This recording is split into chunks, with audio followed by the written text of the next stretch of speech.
Olá, pessoal, sejam todos muito bem-vindos aqui ao nosso Clube Criminal, o seu podcast diário, acontecendo sempre ao meio-dia, comigo, Rodrigo Alvarez, João Ricardo Batista e Thiago Bunin. Normalmente você vai ver essas três pessoas aqui, sempre um convidado de excelência, um convidado de honra aqui. Hoje estamos recebendo o professor Lamartine Ribeiro para falar sobre dois assuntos muito interessantes, que é o peticionamento aqui na área criminal e também a iniciação aí como professor também, né? Vamos dizer assim, de magistério, como você começa nesse mundo acadêmico. Esse é o tema aqui que a gente vai fazer hoje aqui. Bom, quero passar a palavra já ao nosso professor para receber ele, para que ele possa dizer aqui um pouquinho para a gente, para se apresentar também para todo mundo aqui do Clube Criminal, que possa conhecer um pouco do trabalho do doutor Lamartine Ribeiro. Pode falar, doutor. Olá, pessoal, tudo bem? É uma honra, como eu já disse, estar aqui ao lado de tanta gente interessada. Essas lives nesse horário, com esse público, né, é muito legal, demonstra só a qualidade do trabalho que vocês estão desenvolvendo aqui no Criminal na Prática. E, assim, acho que vamos começar pela abordagem do ser professor, né, do ser magistério. A gente ouve muito, né, durante nossa vida inteira, inclusive um pouco antes de entrar no curso de Direito, quando a gente decide, às vezes, comenta com alguém, um pai, um avô, um tio, quer fazer Direito, a gente ouve muito assim, o Direito é um curso bom que tem um leque de opções muito grande, né? Então você pode ter muitas carreiras, a advocacia talvez seja a principal, né? Aquilo que dá mais o prazer de lidar com aquilo que você aprendeu. Mas tem gente que é vocacionada para a magistratura, vocacionada para o Ministério Público, para a polícia, para delegado, policial rodoviário federal, enfim, você tem opções inúmeras. E entre as opções, cada vez mais tem se consolidado, não como um bico, não como um paralelo, mas como sim uma carreira, como uma profissão, o magistério na área do direito. E cada vez mais as grandes universidades têm exigido professores profissionais, dedicação exclusiva. Então, é sim uma carreira muito interessante dentro do mundo do direito, aonde tem dedicação exclusiva. De fato, você não pode advogar, né? O ideal é conseguir conciliar essas duas coisas, né? Inclusive sob aspecto patrimonial, né? O professor é assalariado, né? Em que pese você ter a garantia de que todo mês está lá, tal, não tem também o advogado está começando, o advogado que às vezes aparece, às vezes não aparece, tem uma entrada de um mês, outro mês não aparece nada. O professor tem lá o seu mensal. Existe o âmbito do concurso público, né, que são as universidades públicas. Aqui em Campo Grande, em Mato Grosso do Sul, nós temos a UFMS, a UEMS, a UFGD, que são públicas. Então, você pode fazer um concurso público e você tem uma carreira pública no magistério jurídico. Então, quem é concurseiro, sem dúvida, essa é uma opção. E, aliás, é um concurso bem interessante, porque ele é diferente do que as pessoas estão acostumadas. Muito diferente de um concurso numa carreira jurídica normal, como juiz, promotor, defensor público. Porque é um concurso que você tem 3 etapas. Na primeira, você sorteia um ponto e você vai falar escrever, né? Você vai discorrer sobre um assunto que foi sorteado. Se você passar para a nota de corte, você tem uma segunda fase, que é também sortear um ponto, e na hora que você sorteia, você tem que dar uma aula para uma banca. E a terceira etapa, que é um concurso de títulos. Então, assim, é uma carreira, inclusive, para quem quer carreira pública, para quem quer seguir, para quem quer fazer concurso, é uma carreira bastante interessante. Eu sou professor de universidade privada. A vantagem é que a universidade onde eu dou aula, na Universidade Católica Dom Bosco, CDB, já é uma universidade e, por ser universidade, ela precisa manter um quadro diferenciado daquelas que são só faculdades. Então, hoje, inclusive, atualmente, para você conseguir entrar como professor de universidade, e eu penso que posso falar pelas outras também, você tem que ser no mínimo mestre. No mínimo mestre. Então, só a pós-graduação lato sensu, as universidades em geral nem sequer estão contratando. Não abrem nem... São processos seletivos, porque a demanda é muita, e a procura também é muita, mas você tem que ser no mínimo mestre. Eu tive a sorte de, quando eu optei pela carreira do magistério, quando eu decidi que essa seria a minha carreira principal, eu fui buscar as minhas pós-graduações. Eu tenho 3 pós-graduações lato sensu, um mestrado e um doutorado. E não quero parar. Assim, mesmo com a minha idade já um pouquinho mais avançada do que a de vocês, eu tive a honra, por exemplo, de ser professor, né, de vocês aqui, do João Ricardo, do Bunin. É muito legal. Eu não lembro se eu fui seu professor, mas... eu estudei no interior de São Paulo, uma faculdade de instituição Toledo de Ensino. Toledo, excelente. Excelente. Tem um detalhe que eu quero deixar claro, é o seguinte. O professor falar de si mesmo, a gente falar de si mesmo é muito difícil. Eu acho que eu posso falar um pouquinho do Lamartine. O professor Lamartine Ribeiro foi um dos professores que mudaram a chave na minha cabeça. Então, vocês estão assistindo aqui, saibam que Lamartine Ribeiro foi meu professor de processo penal e direito do consumidor também. E eu não esqueço, já falei isso para ele algumas vezes, teve uma aula que esse professor simplesmente pegou minha cabeça e fez assim, ó, puf, abriu minha cabeça, meus horizontes, a forma de enxergar a minha postura profissional. Um dos pontos que me fez eu sair do cargo público e focar na área jurídica foi essa aula que o professor Lamartine Ribeiro explanou para a gente, né? Não foi uma aula, foi um ensinamento, foi quase filosófico, onde ele fez um paralelismo de todo o sistema econômico com o sistema de ensino. E aí isso aqui daria, eu quero convidar ele qualquer dia para ele falar sobre isso, mas assim, eu acho que o principal professor é aquele que transforma. E eu quero falar publicamente aqui que eu me senti transformado pelos ensinamentos, não só por essa aula, mas pelos ensinamentos constantes que Lamartine Ribeiro fez para nós aqui, advogados. E quem é de Campo Grande, quem é do Mato Grosso do Sul, que já estudou na Universidade Católica Dom Bosco, sabe como esse professor ele transforma a vida daquelas pessoas que estão ali sugando do seu conhecimento. Então, assim, eu quero desde já agradecer pela presença, pela disponibilidade desse professor que, de forma tão amável, aceitou estar aqui dividindo conosco um tema tão importante, tão visceral, tão imprescindível para o advogado, que é o peticionamento. Como que o advogado conversa no processo? Ele conversa através de petição. É ali que ele exprime as suas vontades, seus pedidos. E um dos pontos que eu quero ressaltar desde já, advogado. Falando de forma lúdica, tá? Nós somos mendigos de terno. A gente nada mais faz do que pedir. E se você não souber pedir com classe, pedir com elegância e, acima de tudo, com estratégia e técnica penal, você está fadado ao fracasso. Saiba ser um bom pedinte. E é isso que o professor Lamartine Ribeiro vai vir fazer aqui hoje. Ele vai te ensinar a pedir. Esse pedido, a petição, o direito de pedir. Como se faz isso num processo? Tem técnica, tem estratégia. Não é só sair pedindo ao léu, né? Então eu quero já agradecer ao professor Lamartine por vir aqui nos ensinar a pedir. E ele vai ensinar com propriedade, porque ele é professor de prática penal. É ele que ensina o acadêmico a redigir petições. Então, desde já agradeço pela presença. Tomei a liberdade para passar a minha leitura de como eu enxergo o Lamartine Ribeiro dentro da minha vida. Eu quero que você também já passe a segui-lo. Clica aqui nessa setinha em cima da cabeça do Rodrigo, para que você acompanhe Lamartine Ribeiro. Você vai ficar encantado assim como eu sou e estou. João, o que você falou é muito importante, que quem opte pela carreira do magistério, ainda que em paralelo à carreira da advocacia, tem que ter muita consciência de que, efetivamente, nós temos o poder, a capacidade de influenciar na vida das pessoas.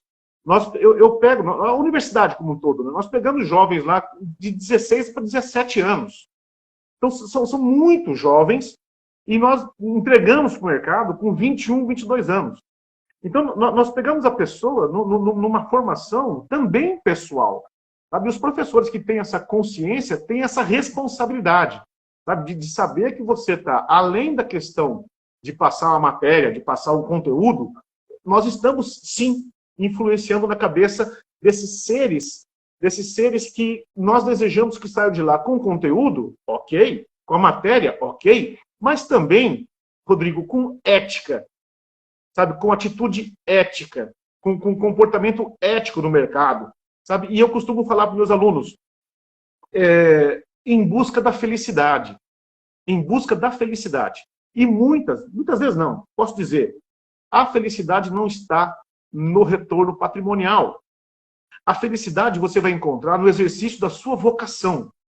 Então, entenda, descubra qual é a sua vocação e vá atrás dela, independente do retorno patrimonial que você pode ou não ter. Quando você foca no retorno patrimonial, você pode não só estar plantando a sua não felicidade, digamos assim, como você pode estar espalhando isso para entes queridos.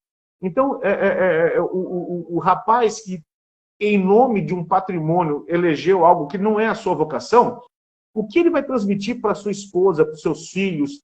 A menina que escolheu no mundo do direito algo que não é da sua vocação, o que ela vai estar transmitindo para o seu marido, para a sua família, para os seus filhos?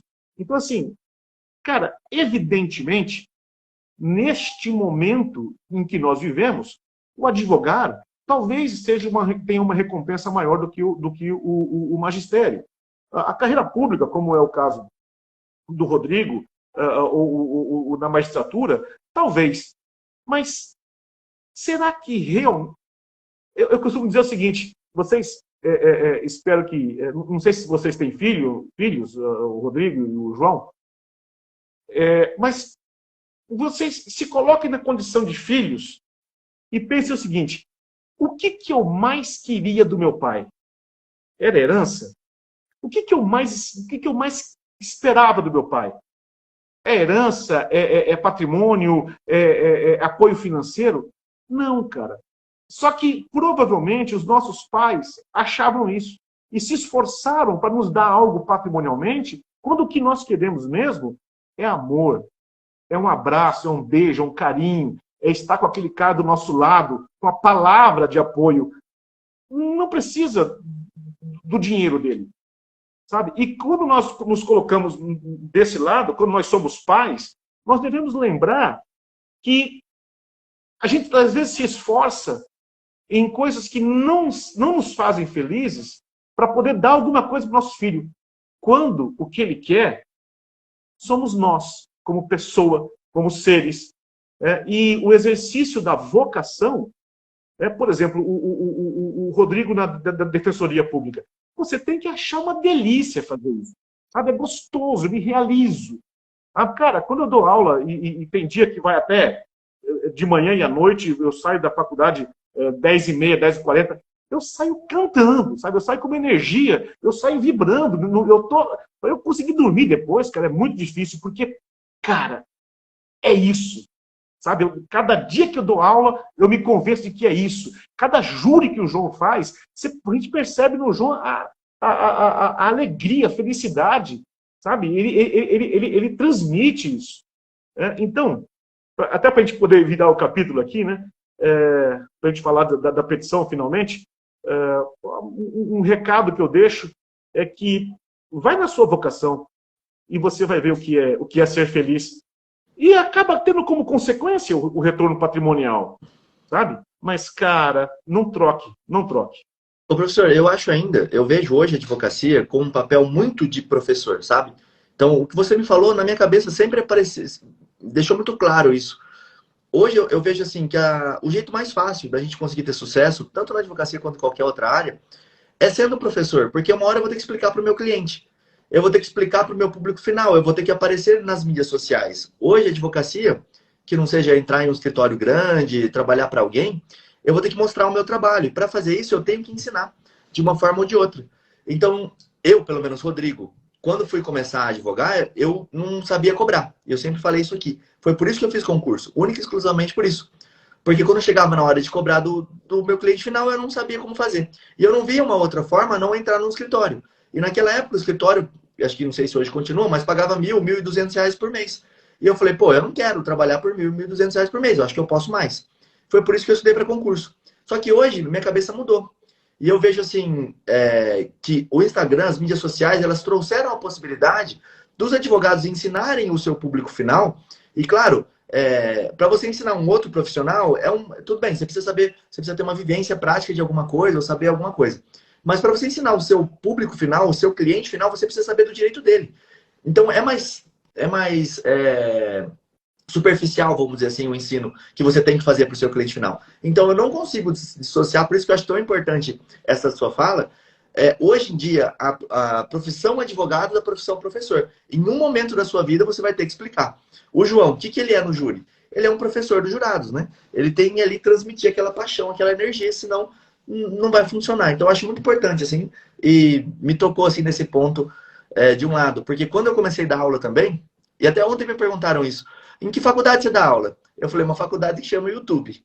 Minha vida toda eu dei aula no YouTube e dei aula pro YouTube ali. Isso me trouxe muitos frutos, sabe? Lá é uma coisa que você começa e você não tem uma perspectiva de ganhos quando você começa lá. Porque o YouTube... Zé Andrade, você quer mais aula do que o Dr. Zé Andrade faz? Exato. O professor é maravilhoso. Exato. Então, assim, eu queria deixar essa mensagem também em cima do que você já falou brilhantemente aí, que eu achei incrível, que é virar essa chavinha na cabeça do pessoal, que em um momento você vai ser professor de alguém em alguma coisa. Então, é algo assim que todo mundo teria que saber fazer, vamos dizer, né? E cuidado com os seus passos, porque tem sempre alguém vindo atrás, sempre alguém seguindo, sempre alguém te mirando. Então, você tem que ter bastante cuidado com os seus passos. Mas deixa eu finalmente virar essa chave aqui e pegar um gancho do que o João falou, do advogado ser mendigo, né, do advogado pedido. Uma coisa que eu falo para meus alunos, que é uma delicadeza, um refinamento nas petições, doutor João, é a diferença entre pedir e requerer. Que a gente, mas assim, não tem problema. Não tem problema você não usar a diferença. Mas existe uma diferença.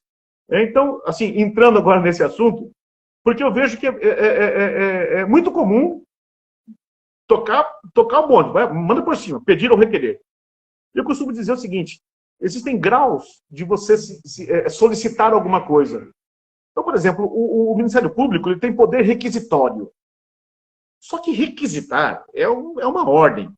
Então, o advogado não usa. Eu venho requisitar, em hipótese alguma. É porque você está dando uma ordem para alguém. Um grau abaixo é o requerer. Porque quando você requer, é seu direito. Não pode ser negado. Só que o juiz, ele é o presidente do processo. Então, os atos que vão acontecer no processo, eles dependem do impulso do juiz. Então, são atos que o juiz vai realizar.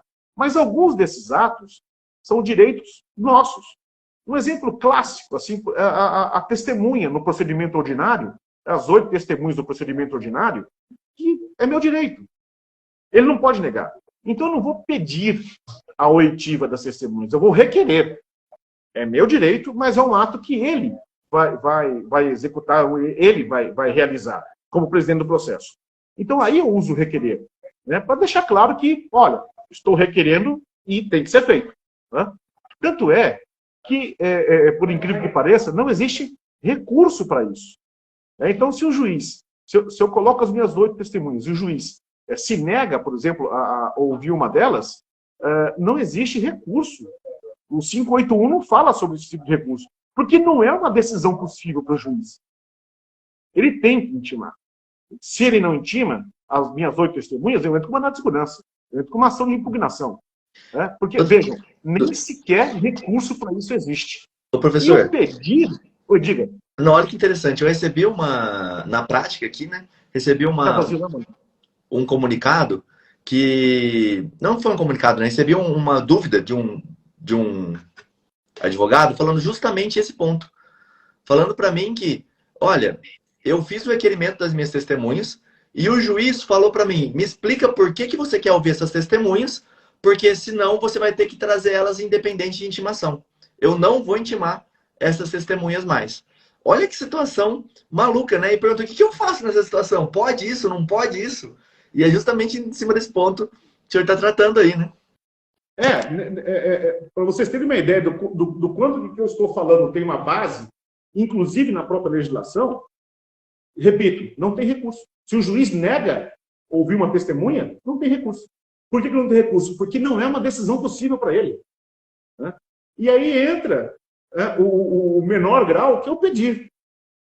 Então, eu uso isto posto, vem pedir, quando é algo que o juiz pode negar. Quando é algo que o juiz vai decidir. Então, ele vai colocar um valor ali e vai decidir sim ou não. E aí eu uso pedir. Mas, repito, é muito comum. Inclusive, não é um erro, não é considerado um erro. O juiz não vai dizer o que você quis dizer com isso. Não, não vai. É porque é muito comum. Mas é um refinamento, sabe? É uma finesse, é uma delicadeza. Assim, olha, esse cara sabe a diferença de requerer e pedir. Tá? Será que foi aluno da Lamartine? É possível. Professor, tem um ponto que eu quero dividir com o pessoal aqui, de estratégia que eu faço nas minhas petições, e aí você já sabe com quem que eu aprendi isso, tá? Com o Lamartine Ribeiro. O pedido, ele pode ser sucedido de uma medida coercitiva implícita, tá? Então, como que eu faço nas minhas petições? Eu peço o que eu quero, sob pena de nulidade absoluta, conforme jurisprudência colacionada abaixo. Sob pena de cometimento de crime de abuso de autoridade, segundo o artigo tal da Lei 13.869. Então, eu sempre peço, mostro o porquê que eu estou pedindo e coloco uma pena coercitiva implícita, né? Uma pseudo, digamos assim, uma coerção. Eu mostrando para o juiz, porque nem sempre é o juiz que está lendo. Então, às vezes, você mostra lá para o cartorário, para alguém, para o assessor, fala assim, olha, se não observar esse meu pedido, uma violação de prerrogativa vai estar acontecendo, uma nulidade vai acontecer, um prejuízo para o processo vai acontecer. Então, eu sempre faço um pedido. Se não frustrar a estratégia defensiva, eu coloco o porquê do pedido e, implicitamente, eu coloco um prejuízo ao processo ou cometimento de algum tipo de irregularidade, de abuso de autoridade, o surgimento de uma nulidade a partir do não provimento daquele requerimento. O que você está falando, João, é uma estratégia que eu costumo... nós, advogados, já mais cascudo, em geral, nós fazemos como já aprendemos há muito tempo. Então, a gente começa lá com o endereçamento, a qualificação e tal. Mas, podemos mudar isso, mas, fundamentalmente, e deve ter muito aluno aqui, né? Para a segunda fase da OAB. Então, o que eu digo para eles? O nome da peça é petição. A coisa mais importante é o pedido. Então, se nós começarmos a fazer a petição, como nós estamos tradicionalmente acostumados, a gente começa lá, prova da OAB, você tem tempo, começa lá, excelentíssimo senhor, qualificação, aí você começa a narrar fatos, direito, e aí vai chegar no pedido, você vai dizer, e agora? Eu vou pedir o quê? Cara, isso faltam 15 minutos. Meu Deus do céu, e agora? O que eu peço? O que eu peço? Cara, isso significa que você começou a caminhar sem saber onde chegar. É onde você dá voltas, se perde, entrega seu cliente. Quer ver, por exemplo, numa revogação de prisão preventiva. Se você não estabelecer bem onde você quer chegar, você pode entregar seu cliente. Você entra em assuntos que não precisa, não fala isso agora. Então você está entregando para o promotor, por exemplo, uma tese.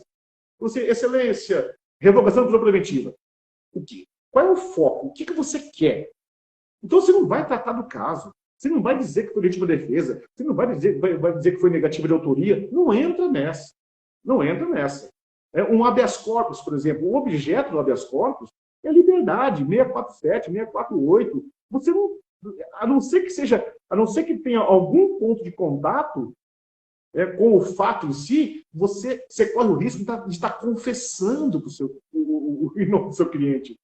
Eu já, em primeira mão aqui, já quero deixar claro que é legítima defesa. Ah, é? Então o fato aconteceu. Né? E aí você tem repercussões cíveis, por exemplo, disso. Né? Então, vai fazer uma petição que seja na prova da OAB, e essa é uma dica preciosa, olha o enunciado, faz primeiro o pedido. Estabelece qual é o seu pedido principal. Estabeleceu? Agora eu vou no fato do direito. Porque eu sei onde eu quero chegar. Então eu vou fazer o caminho correto. Vou fazer as relações corretas entre fato e direito para chegar no meu pedido. E eu não corro o risco de dar bom dia a cavalo, não corro o risco de dar voltas. E mais, endereçamento, qualificação, é fácil, doutor. Mas o pedido, então se concentra naquilo que é a parte principal. Né? E você vai fazer uma petição que é a petição do momento, que é a nova petição, uma petição enxuta, uma petição objetiva, direta, clara. Né? Eu até transmiti isso para os meus alunos. O Bunin, acho que ele pegou isso, de vez em quando ele fala, que é uma lógica aristotélica, lógica formal. Doutor, você tem premissa maior, premissa menor e conclusão. Isso é Aristóteles, isso é lógica formal, isso é filosofia. Mas não é aquela coisa complicada. Não. Cara, vale a pena você pegar uma internet, um YouTube, um livro e estudar lógica formal, aristotélica. É muito simples. Premissa maior, premissa menor, isso pode ser invertido. Conclusão, que é o chamado silogismo ou juízo. Olha a palavra que Aristóteles usava. O juízo, que é o fechamento. Evidentemente, você tem uma verdade subjetiva, mas a verdade do seu cliente. O fim do processo penal é a verdade objetiva, mas você tem a sua verdade. Então, a premissa menor é sempre o fato. Então, assim, eu quero convencer alguém de algo que talvez não seja uma verdade absoluta, mas eu preciso convencer a pessoa daquilo lá. Então, por exemplo, aonde eu quero chegar? Então, primeiro, eu escrevo minha conclusão. Na lógica aristotélica, a conclusão é uma decorrência. Mas eu quero chegar nessa conclusão. Então, eu vou estabelecer a premissa maior e a premissa menor, aonde eu quero chegar. Então, por exemplo, Lamartine é bonito. Lamartine é bonito. Caraca, sério mesmo? Você vai ter que provar isso? Meu Deus do céu. Então, premissa menor. Fato. Lamartine é professor. Esse é um fato. Lamartine é professor. Premissa menor. Premissa maior vai ser o fundamento jurídico. A regra, que vale para todos. Todo é um termo, vocês veem que é um termo genérico. Todo professor é bonito. Premissa menor, Lamartine é professor, do fato. Do direito, todo professor é bonito. Conclusão, Lamartine é bonito. Sai dessa agora. Né? Evidentemente, essa é uma verdade subjetiva. Porque, atualmente, somente uma pessoa, para ela, isso é uma verdade. E não adianta você chegar e falar para essa pessoa que isso é verdade, que ela vai brigar com você. Que é a minha mãe. Nem minha mulher, nem minha filha, já desiludiram disso. Mas você vai chegar para minha mãe e vai dizer que eu não sou bonito? Não. Então, isso é uma verdade. É uma verdade subjetiva, mas é uma verdade. Então, eu vou trabalhar com essa lógica para tentar ir encurralando o meu ex-adverso e dando elementos para o juiz, evidentemente. Mas com essa estratégia, de fato, premissa menor, conclusão, você faz uma petição direta, objetiva, clara. Já não se... juntando o professor com o advogado, hoje em dia, se eu tenho uma tese, se eu tenho uma ideia maravilhosa, se eu tenho uma sacada genial, eu escrevo um artigo, publico numa revista científica, né? E essa é uma diferença importante, muita gente confunde isso. Em tempos de pandemia, né, eu já levei carteirada de médico, discutindo o negócio do Covid e tal. Disse, não, você está falando, mas eu sou médico. Eu disse, você é médico, mas você não é cientista da medicina. Então não é porque você é médico que você é cientista. E aí eu disse, eu sou cientista do direito. Eu advogo hoje nada. Aliás, é necessário que se diga em nome da honestidade, né? A minha OAB, eu pedi suspensão, pedi o cancelamento da minha OAB. Eu não tenho OAB hoje. Então, hoje eu não sou advogado, eu sou professor. E produzo ciência do direito. Produzo ciência do direito. Então, eu não sou advogado, mas sou cientista jurídico. Cientista do mundo jurídico. Então, não é porque você é médico que você é cientista da medicina. Então, o que eu estou falando aqui é ciência. É filosofia. Porra, mas você pega a filosofia e aplica nessas coisas do dia a dia, cara. Então, assim, se você é advogado e tem uma grande ideia e quer falar isso, você não vai mais fazer uma petição de 25 laudas. Você vai fazer um artigo de 25 laudas e vai publicar numa revista científica, numa ESA, numa OAB. Lá está a sua tese, lá está a sua grande sacada. Você não vai fazer isso. Você não vai fazer uma petição de 25, 30 laudas desenvolvendo uma grande tese para o juiz, né? Que sabe o desembargador. Talvez no STJ, no STF. Mas a coisa tem que ser muito mais objetiva. Assim, o judiciário está recebendo. Nós temos que entender que o judiciário está lotado, que faltam juízes, que não é necessariamente culpa de um juiz. Tem aquela famosa petição, né? Em que o cara escreveu excelentíssimo ESSE, ESSE-LE.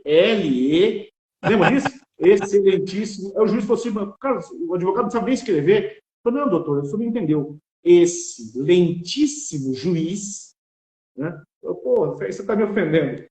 Então, assim, não vou dizer que sejam todos, mas não tem mais essa, sabe? O juiz também está preocupado, o juiz também quer dar resultado. Mas é muito grande a quantidade. Vamos nós desenvolver teses na boa. Se eu fosse juiz, pego uma petição de 20 laudas, talvez eu não leia também, vou direto no pedido. Aliás, essa é outra coisa, né? Faça um bom pedido, faça um pedido bem feito. E quando eu disse de fazer o pedido primeiro, doutor João, porque depois, desenvolvendo a petição, você vai sacar os pedidos secundários. Aqui tem um pedido secundário. Então, faz o pedido por itens. Do pedido A, o seu pedido principal, que você já fez lá no começo. Aí, você vai vendo, como você disse aqui hoje já, que existem pedidos secundários, que vai complementar. Isso vai surgindo durante o desenvolvimento. Mas você foca lá no pedido ou no requerimento. Um show de bola. E isso é uma coisa que eu sempre falei com relação também a parágrafo. Eu aprendi assim no estágio, quando eu comecei a escrever, nós queremos desenvolver todas as ideias em um parágrafo só. Então fica um parágrafo imenso em que você não consegue chegar na conclusão dele de uma maneira lógica. Porque você quer colocar tanta coisa que está na sua cabeça, mas que para quem está lendo não faz o menor sentido.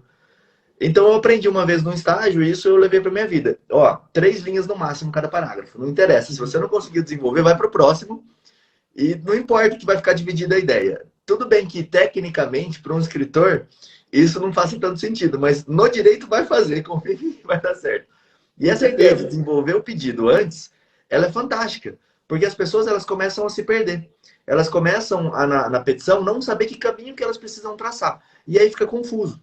E se ficar confuso, acabou o que você tem que fazer. Então, o mais importante ele é o pedido. Entender o que eu quero. Olha, eu vou requerer absolvição. Depois disso, olha, se não der absolvição, eu vou pedir, então, um privilégio. Se não der o privilégio, eu vou pedir o afastamento aqui de uma causa de aumento. Se não der isso, eu vou pedir isso, isso, isso. Está pronta a sua petição. Agora você volta e faz a premissa menor e a premissa maior, que é a lógica ali da peça, né? Isso vai te ajudar até a fazer os fatos. Se você faz, né, dos fatos na petição, isso vai te ajudar a construir esse raciocínio. Acho que o João queria falar alguma coisa.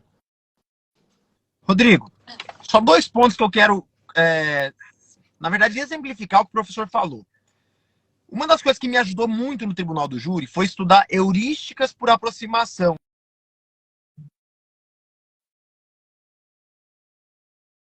Acho que deu uma pequena travadinha ali. A gente tem sempre o Thiago, que ele finge que trava. E hoje ligação de cliente aqui, desculpem. Vai lá, João. Ligação. Vamos lá. Pessoal, só anotem isso. Esse nome, heurísticas por aproximação, tem muito a ver com esse silogismo. Premissa maior, premissa menor, tá? Isso aqui serve para argumentação no júri, para argumentação em petição. Heurísticas por aproximação. Estudem isso, não é o tema, mas tem muita correlação. Outra coisa que o professor falou, ir direto ao ponto. Quantas e quantas vezes eu peguei petições ou habeas corpus de assistente de acusação para descredibilizar a própria acusação, sabe? Então, o advogado às vezes fala demais, fala errado, fala de forma imprópria, acaba distraindo o julgador na hora do pedido. Então, cuidado com isso, advogado. Da mesma maneira que eu utilizo algumas falas inconvenientes em petições, o Ministério Público vai utilizar também, quando a gente fala de júri, o que você escreve na petição. O que você escreve na petição pode ficar disponível ao Ministério Público para utilizar contra você. Então, muito cuidado com isso. 2 pitaquinhos aqui pontuais para que você incremente nas suas petições também. A questão do parágrafo é bem interessante, porque acontece comigo assim. Eu dou aula de prática penal no 5º semestre. No 9º, eu sou orientador de TCC. Então, lá no quinto semestre, eu digo o seguinte, olha, eu vou ensinar um negócio para vocês aqui que eu vou me arrepender depois. Né? Mas é assim que funciona.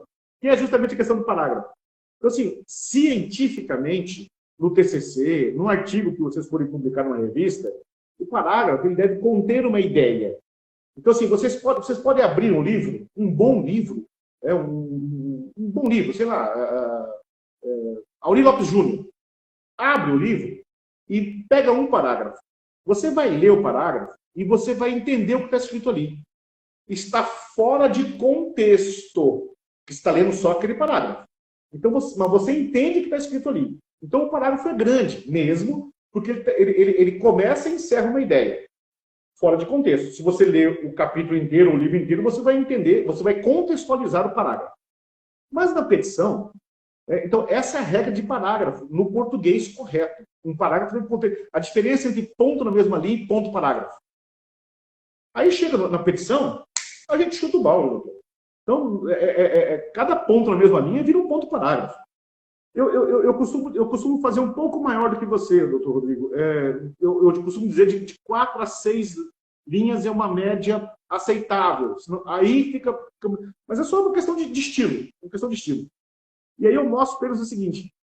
Como eu tenho aquela ideia que estaria toda num parágrafo, ao quebrar o parágrafo, a gente usa, nós advogados, na petição, nós advogados é só mania, viu?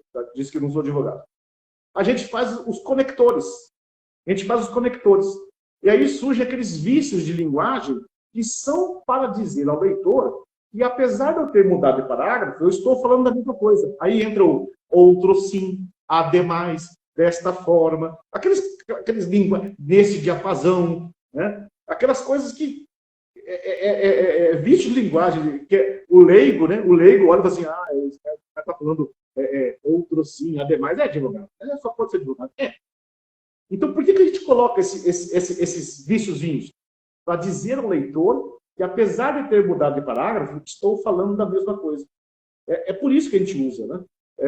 Quando você faz um parágrafo, quando você faz um TCC, um artigo científico, você se segura nesses conectores, porque você está desenvolvendo o parágrafo inteiro. Então, aí chega lá no nono semestre, só dá eu cortando nesse diapasão, outro sim, ademais. Não precisa, porque você está desenvolvendo o trabalho. E, cara, assim, cada vez mais nós estamos reduzindo a quantidade de doutrina, até de jurisprudência. Eu costumo dizer que a jurisprudência usa pouco na primeira instância, e aí quando você vai no segundo grau, qualquer instância que seja, atenção, sabemos a diferença de instância e grau, alunos que estão aqui presentes? Aí você carrega mais, porque é uma decisão de tribunais e tal. Mas, cara, outra coisa que eu preciso muito, às vezes, tirar dos alunos, né? A reprodução ipsis literis de artigo de lei. Isso não é legal, cara. Sabe, às vezes pode ser até ofensivo. Né? Pode ser até ofensivo.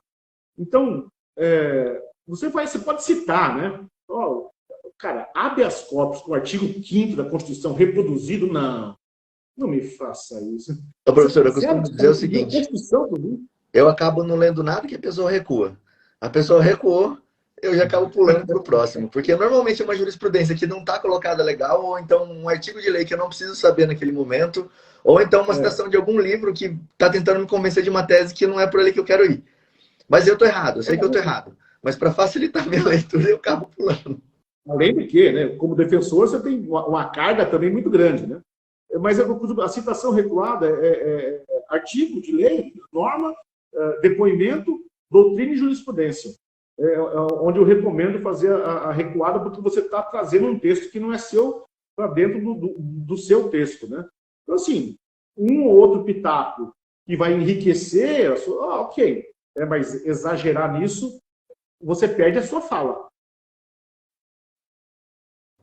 Martini, eu quero falar também. em petições em primeiro grau, Deu uma cortadinha aqui, peraí. Em petições de primeiro grau, o tipo de jurisprudência que eu tenho colecionado ou é jurisprudência julgados do próprio juiz. Então, aí, às vezes, a gente consegue um julgado daquele próprio juiz, mostrando para ele que em decisões anteriores ele julgou de uma maneira, inclusive ao final da petição. Eu sempre costumo colocar o distinguish, artigo 315, parágrafo 2º, porque aí você pede para o juiz, fala, peraí, numa decisão anterior, o senhor, num caso análogo, o senhor decidiu dessa maneira. Eu gostaria que o senhor mostrasse a distinção entre os dois casos ou apresentasse a superação desse precedente anteriormente apresentado. E, para além disso, o tipo de jurisprudência que eu coloco é quando ela tem pertinência direta com o pedido. Por exemplo, artigo 226, reconhecimento. A gente tem um posicionamento jurisprudencial do STJ recente que preceitua, baliza a forma de acepção desse reconhecimento em sede policial em juízo. Falando que, poxa, esse reconhecimento em sede policial tem que seguir os mesmos moldes previstos no CPP. Né? E aí eu pego, se é um entendimento atual, um entendimento que está fazendo uma jurisprudência de uma maneira pacífica e constante, aí eu trago ele para o primeiro grau para dar lastro na minha tese principal. Agora, aquele monte de jurisprudência colacionado, só fazendo volume, eu acho realmente uma perda de tempo, assim, ó, incalculável. Acho que o Luciano também queria fazer uma colocação, não sei. Não, eu queria só pontuar aqui como testemunha, compromissado com a verdade, que o Lamartine é meu professor também, e tudo que ele tá falando aqui, ele me ensinou na aula, então só a gratidão. Teve uma pessoa que falou aqui, a doutora Andressa, que hoje o Clube Criminal estava muito profundo, assim, toda a aula do Lamartine é muito profunda, o cara extrapola assim, os limites do conteúdo, sempre ensina alguma coisa diferente, então só agradecer meu professor. Professor, só para deixar uma deixa também aqui, final, para o senhor comentar um pouquinho, eu trabalhei no gabinete e eu lia muitas peças, né? Então, eu via que a maior dificuldade mesmo do pessoal é o básico, sabe? O simples, assim, redação, detalhe. E o senhor sempre foi um cara que prezou muito por isso, o perfeccionismo, assim, sabe? Eu lembro que nas minhas peças o senhor corrigia, Luciano, não é ponto aspas, é aspas, ponto final. O senhor corrigia cada detalhe. Então, o que o senhor tem de técnica, assim, para revisão final, antes do advogado protocolar, sabe? Para não passar esses erros? Ô, Luciano, obrigado pelas suas generosas palavras. Vocês são muito generosos comigo. Não sou merecedor de tantas palavras boas assim, mas agradeço profundamente. Cara, o que eu costumo dizer é o seguinte: imagina um engenheiro com a sua calculadora. Imagina um marceneiro com o seu serrote, com a sua serra. Imagina um médico com o seu estetoscópio. Somos nós com a nossa petição. Petição é instrumento de trabalho do advogado. A gente não deixa por aí, a gente não joga, a gente tem carinho, sem brincadeira. Eu juro para vocês, talvez vocês sejam testemunhas. Tem aula que eu faço assim, você pega a sua petição e abraça, e faz carinho, e beija. A petição é um negócio que merece muito carinho. Existem muitos juízes, o doutor João até que faz júris pelo Brasil inteiro, eles não conhecem a sua cara. Ainda que seja essa linda carinha do doutor João, eles não conhecem a nossa cara fisicamente. Então não adianta você usar o belo terno, a gravata italiana. Isso absolutamente não adianta. O que para efeito de como você é visto pela sua petição. Então você entregar a petição esteticamente, agora eu estou falando esteticamente bonita, isso abre o leitor. Não, peraí. Agora, se você pega uma petição que o cara escreve Ministério Público, que ele escreve denúncia, confunde denúncia com denuncia, atenção, vítima é uma pessoa, vitima é outra pessoa. Mas é só um acento. Não, doutor. É você, menina linda, que quando vai sair, vai para a balada, puxa aqui um lápis, aqui eu falo isso porque eu tenho uma filha que já tá nessa fase, puxa o lápis aqui, fica bonito aqui. Aí você vai aqui, você faz outra coisa. Não, você vai ter esse capricho, essa delicadeza, porque você quer parecer bem para que a pessoa receba o seu conteúdo. Então você faz uma petição bonita esteticamente e a pessoa vai se abrir para o conteúdo que está lá. Então, olha só, um exemplo. O professor, não sei se o senhor está falando, só para... Pelo amor de Deus, use espaçamento 1,5. Já passou de nota, avaliação. Pelo amor de Deus, use espaçamento 1,5. Eu chego a esse nível. Diga, Rodrigo, desculpa. Não, só para ilustrar o que você está falando, eu estava lendo esses dias uma petição e era uma alegação. Não vou falar de quem, mas eu sou defensor, enfim. Tava escrito lá, tipo assim, o apelante, o apelante, o apelante, o apelante. Cara, eu não conseguia ler o negócio. Porque, tipo, porra, não é a fase de ser o apelante aqui. Tipo, não teve cuidado nem para trocar isso. É um modelo copia e cola, sabe? Isso cheira aquele modelo copia e cola que você fala assim, ah, não. E se eu tô pensando assim, quem vai julgar também tá. E aí, só para pontuar o que eu falei do recuo, claro que eu estava brincando, eu tenho que ler, né? Tudo que tem numa petição, principalmente se for depoimento ou não. E principalmente isso, leia a jurisprudência que o seu adversário colocou e confira o que ela fala. Porque por N vezes, isso o Thiago já falou aqui, eu já peguei em petição minha, às vezes o que a emenda quer dizer não é o que diz no corpo. E às vezes a emenda que foi colocada lá, o corpo, ele vai falar outra coisa, o corpo da decisão, ele vai falar completamente outra coisa. E imagina você colocar isso na sua petição, na sua alegação final, no seu recurso, falando assim, olha, legal a jurisprudência que o juiz citou, só que lá no corpo dela fala justamente o oposto e garante o direito ao meu cliente. Cara, o desembargador, na hora que pegar isso, o assessor dele, quem é que seja que vai ler, vai falar assim, nossa, o cara aqui foi profundo, ele realmente viu. Então é isso que o Lamartine está falando. O cuidado, né, com a petição, o cuidado de você mostrar que você se importou com cada coisa que está ali dentro. Uma outra mania também, que é ruim para quem está lendo, para o juiz, para o ex-adverso, para o parecer do MP, é você escrever a palavra inciso, a linha. Não, doutor, isso é um pacto técnico. Nós temos um pacto técnico. Nós sabemos que artigo e romano é inciso e letras é a linha. Isso é um pacto técnico. Você não coloca inciso IV. Ô, doutor, você acha que eu não sei o que é inciso? Você não escreve a linha A, põe entre aspas, a linha B. Mas você não escreve a linha. Você está dizendo para o leitor, e o leitor também é técnico, que ele não sabe que aquilo é um inciso, mas isso é um pacto técnico entre nós. O espaçamento do e-mail, o entre parágrafos, 12, 12, ou 18, 18, eu até prefiro 18, 18. Sabe o que eu costumo dizer? Deixa passar a luz. Quando você faz uma petição muito condensada, muito apertada, o papel fica escuro. Então, abre a sua petição, não mais agora no virtual, não tem nem problema ambiental. Mas é muita árvore que está caindo. Não, não é isso. Não. Então, deixa passar a luz para você ser mais claro. Entendeu? Professor, deixa eu te fazer uma pergunta.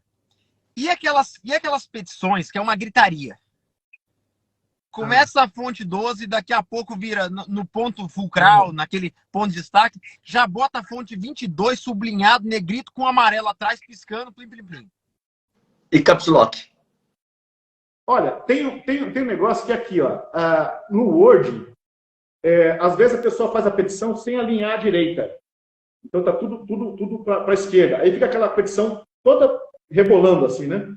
Aí você coloca o cursor ali em cima do justificado e vê o que o Word fala sobre isso.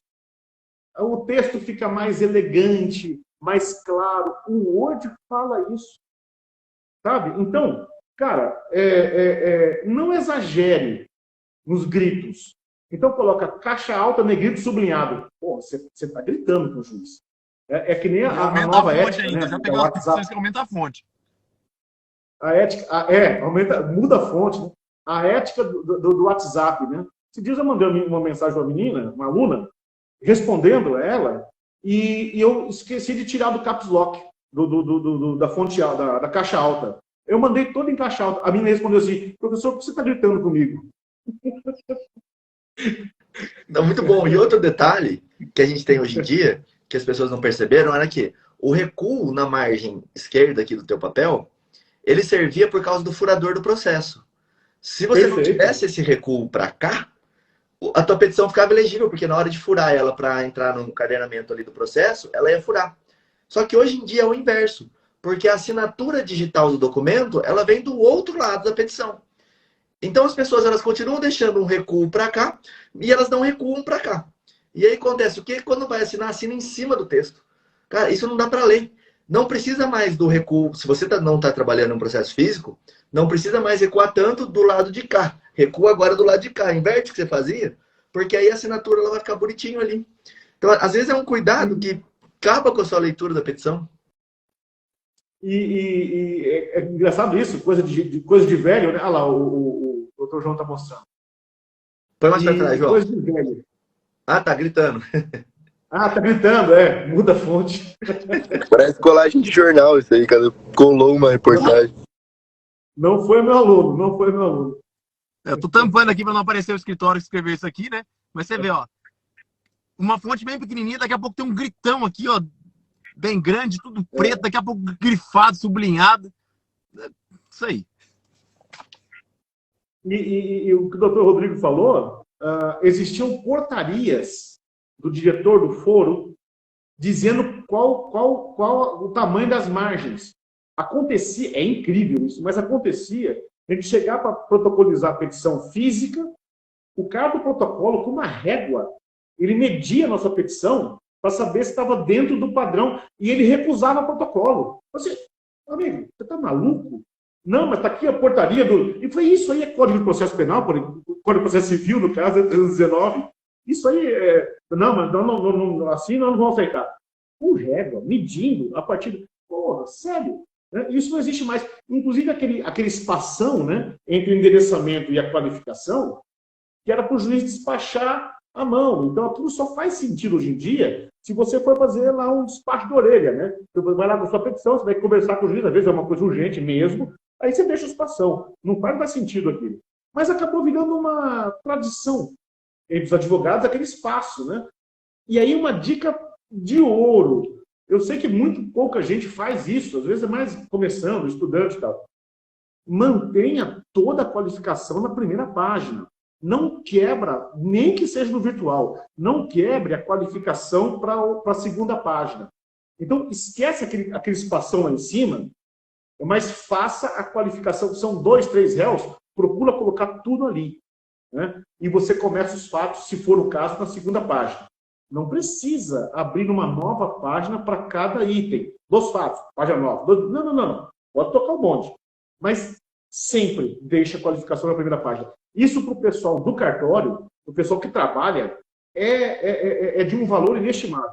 E se você não faz isso, você começa a não ser olhado com tanto carinho assim por pessoas que vão te atender rotineiramente. Ô, professor, uma coisa que o senhor sempre falava também, a gente viu nesse caso do João, o exagero, né? Mas é bem legal lembrar que o negrito, o sublinhado, eles são recursos também, né? Eu costumo nas peças, às vezes, sublinhar alguns pontos que são mais importantes, porque até por essa questão da quantidade de peças que o juiz analisa, que o chefe de cartório analisa, é bom que você dê destaque em algumas coisas ali para facilitar no dia a dia. O que o senhor pensa disso? Eu só não acho muito legal o exagero. Então, assim, tem que destacar, sim. O negrito é um bom recurso, o sublinhado é um bom recurso. Eu sempre sugiro que economize o itálico. Itálico só para estrangeiros, por falar. Sou aluno de verdade. É o latim, o devido processo legal, ele é um instituto de origem inglesa. Então, às vezes, você quer dar um refinamento, você quer dar due process of law. Põe itálico, porque é língua estrangeira.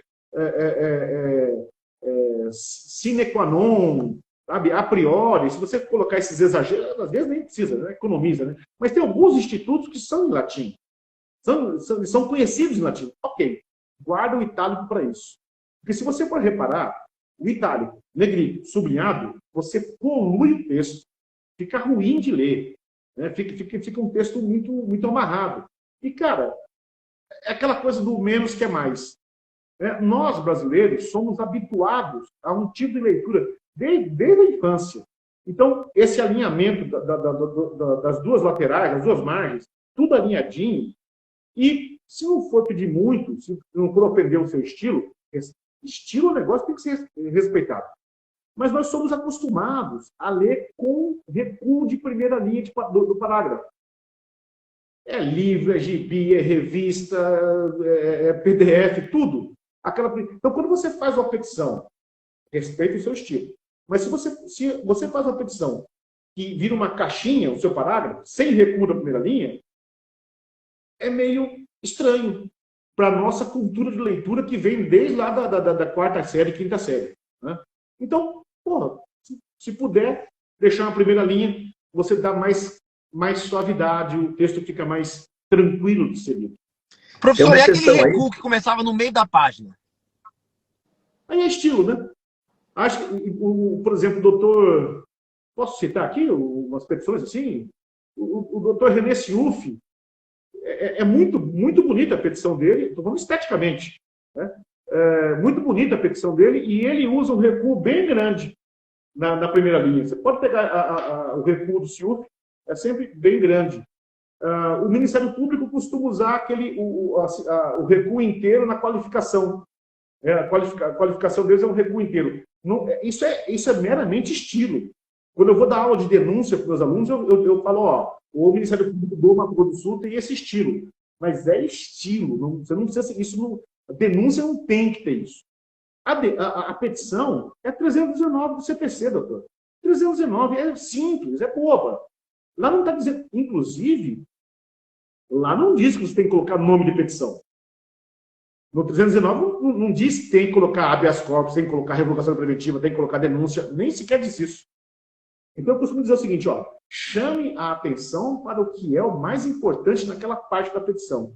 Então, na qualificação, onde você vai pôr também o nome da petição, coloque o nome da petição, mas não coloque tão maior do que o que tem que ter, que é a qualificação. Então, se você vai dar destaque, nesse momento, dê destaque para a qualificação. Lá no pedido, coloca o negrito, coloca a caixa alta, no fundamental que você está pedindo. Revogação de prisão preventiva. Aí outro pedido, mas a revogação, aí você está chamando a atenção do juiz. Tá? Mas o exagero, cara, é ruim de ler. Outra coisa são fontes muito diferentes, né? Fontes muito diferentes. O que é o básico de livro, de revista que a gente está acostumado? Um Arial, um Times, uma Calibre, né? Aí o cara bota um book Antiqua, nossa, fica bem complicado. Comic Sans. Ai, meu Deus. Comic Sans. Tem uma exceção a isso tudo. Sempre que você for citar paz e minha excelência, você tem que aumentar a fonte, grifar, sublinhar e colocar em negrito. Senão não é o paz e minha excelência raiz. É brincadeira, pessoal. Não coloque paz e minha excelência. Não faça isso, tá? Muito show de bola. Uma coisa... João? Uma coisa importante também é você estabelecer padrões do seu estilo. Então, você pode escrever, por exemplo, artigo de várias formas. A maiúsculo, ele completa artigo, só o A maiúsculo sublinhado. Mas se você escolheu um jeito, fique com aquele jeito a petição inteira. Né? Se você vai escrever lei, maiúsculo, N e o ordinal, lei, número, faça isso sempre. Mantenha isso sempre. Então, o confortável é quando você estabelece padrões. Então, se eu escolhi assim, vai ser assim. Sempre. Sim, exatamente. E até para facilitar as peças, eu sempre, quando eu pegava as peças lá dos estagiários, brigava com eles com isso. A pessoa está escrevendo, ela dá tab no começo. Se você vai usar um recuo, usa o recuo com a ferramenta do Word. Se você vai usar um espaçamento, é o espaçamento do Word. Se você vai dar uma linha depois de cada parágrafo, tudo bem, você não está usando o espaçamento da ferramenta. Mas aí a linha é em tudo. Se você usar de uma hora de um jeito e da hora de outro, se você for dar uma repaginada na sua peça, ela vai ficar muito mais difícil de você conseguir repaginar, porque vai ter vários recursos diferentes utilizados. Você não consegue pegar tudo e recuar de uma vez. Você não consegue pegar tudo e mudar para uma fonte específica. Vai sair uma bagunça e aí a pessoa deixa uma bagunça e pega o modelo do Word, cola e vira uma peça que vira uma salada, né? E o Word, que é o instrumento principal para o nosso instrumento, ele tem as dicas, né? Então, assim, se tem algum azulzinho, algum vermelhinho na sua petição, não deixa passar. Escreva a sua petição e olha de novo. Olha mais uma vez. Vai em todos os azulzinhos, porque às vezes é uma colocação do pronome oblíquo, que no meio da frase é antes do verbo, e no começo do parágrafo é depois, aparece um azulzinho lá. Pô, vai lá, é uma delicadeza. E se o juiz, se o desembargador, se o ministro conhece, domina, fala assim, olha, que isso, hein? Que capricho. abre. Agora, você pode fazer um belíssimo conteúdo, um conteúdo maravilhoso, e você escreve no Ministério Público, você escreve denúncias, você escreve vitima, cara, assim, nossa, o que essa pessoa tem a me dizer? O que essa pessoa tem a me dizer? Né? Então, gera esse bloqueio. Né? A mesma coisa com relação a formatos que nós não estamos acostumados. Você acaba criando um bloqueio no leitor que você quer convencer de alguma coisa. Esse formato, como eu disse, ele abre a leitura para quem você quer transmitir alguma coisa. Com certeza. Pessoal, a gente vai chegando aqui, passamos já, na verdade, estouramos nosso tempo com o professor Lamartine aqui, foi muito legal, passou muito rápido aqui, eu nem vi passando. Quero só dar um recado antes de tudo, que é hoje à noite nós temos aula do Criminal na Prática, vai acontecer pelo YouTube e nós vamos ter gravata borboleta. Só vou falar isso. Tá? Nós vamos ter gravata borboleta hoje à noite, lá no Criminal na Prática. João que se vire para achar dele, não sei, ele até travou ali, para não ter que falar da gravata borboleta. Mas quero agradecer a presença aqui do professor Lamartine, do Luciano, do João, todo mundo que estava aqui. Se você ainda não segue o professor Lamartine, eu vou deixar aqui em cima, tem um botãozinho para você seguir. Eu vou ler o Instagram dele aqui agora, para quem está ouvindo a gente. É Lamartine Ribeiro, tá? Lamartine Ribeiro é o Instagram dele, você pode encontrar ele ali. Segue lá, pergunta para ele das petições lá, que ele vai responder para você. Tô brincando, não sei se vai responder ou não, mas sigam ele lá, que tenho certeza que vai ser de muito proveito e vocês vão gostar bastante. Professor, obrigado, viu, pela sua presença. Vou deixar você aí com as palavras finais aí. Pode mandar, sim, professor, é 24 horas, cara. Você acha que acaba a aula, né? O direito é sempre uma consultinha, ex-aluno mandando, a gente se sente honrado, né? Quer dizer, você percebe que você é uma referência para a pessoa. Então, é uma honra, mas as consultinhas, as perguntinhas, elas te seguem depois da faculdade. A gente é professor full time. E é uma honra, porque, como eu disse antes, não sei se estavam todos aqui presentes, é a minha alegria, aquela famosa pergunta, né? Professor, o senhor trabalha ou só dá aula? Cara, eu só dou aula. Porque quando você faz o que você ama, você não trabalha. A palavra trabalho, ela vem de um instrumento de tortura romano, que são 3 pontas. Tripalho, palha ponta. Tripalho é um instrumento de tortura. Em outras línguas, nem sequer é essa palavra, né? Lavoro, por exemplo. Mas aqui ficou trabalho. Então, trabalhar tem muito sentido de algo que você faz meio com peso, né? Cara, eu, sinceramente, já faz algum tempo que eu não trabalho. Porque eu tenho o maior tesão. Podia falar tesão? Não sabia, não sei. O Instagram pode cortar aqui. Claro que pode sim. Vai lá. Eu tenho a maior alegria de poder exercer o meu ofício, a minha vocação. Estar aqui com vocês hoje é uma alegria imensa. Cada vez que nós somos homenageados com patronato, com paraninho, com mão de turma, cara, você ser homenageado por aquilo que você faz com amor, sabe? Você já está amando aquilo, você já está super... E ainda te homenageiam? Putz, cara, é uma alegria imensa. Então, assim, no alto dos meus 51 anos, eu, entre aspas, saí do armário e resolvi ser só professor, porque eu quero ser só feliz. Só isso. E vocês me convidarem para estar aqui hoje, é realmente parte dessa alegria que é ser professor. Muito obrigado por essa especial honraria do convite e espero que tenha atendido as expectativas de vocês. E deixo um abraço aqui para o Bunin, que foi meu aluno também. Pessoal, quero agradecer a presença de todos vocês que diariamente nos acompanham aqui no nosso podcast. A gravação ela é diária nos perfis do Instagram Criminal na Prática, João Ricardo Batista e Thiago Bunin. Quero agradecer publicamente, agradecer e homenagear esse meu professor, eterno professor, você sempre um aprendiz dele, professor Lamartine Ribeiro. Todo contato que eu tenho contigo, ele é transformador. Eu acho que nada mais significante para o professor é transformar aqueles que estão à mercê dos seus ensinamentos, né? E eu com todo carinho, sabe, com toda a admiração, eu digo que Lamartine Ribeiro é um dos professores que transformaram a minha vida pessoal e profissional. Mudou minha forma de pensar e mudou os rumos profissionais, que eu escolhi para mim mesmo. Então, eu quero aqui deixar publicamente minha admiração e agradecimento a esse grande professor, um amigo, que eu nutro extremo carinho. Muito obrigado, professor, por tirar um pouquinho do seu tempo, da sua agenda corrida, para estar aqui dividindo a sua sabedoria conosco.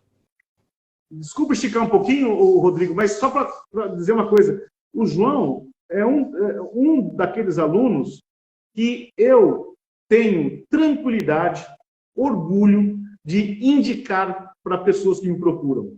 Então, já recentemente uma pessoa me procura, achando que eu ainda advogo, e eu falo, advogar eu não advogo, mas eu posso te indicar um criminalista de primeiríssima qualidade que vai te atender, e eu tenho muito orgulho de poder fazer isso com um ex-aluno meu, com o João, no caso, aqui especificamente, e na área civil, consumerista, eu indico outros. E o João é um desses aí que está no meu caderninho, né, de pessoas que eu posso indicar com tranquilidade para quem me procura. Obrigado, gente. Valeu. Valeu, pessoal. Obrigado. Valeu, Até mais, professor. Até a próxima.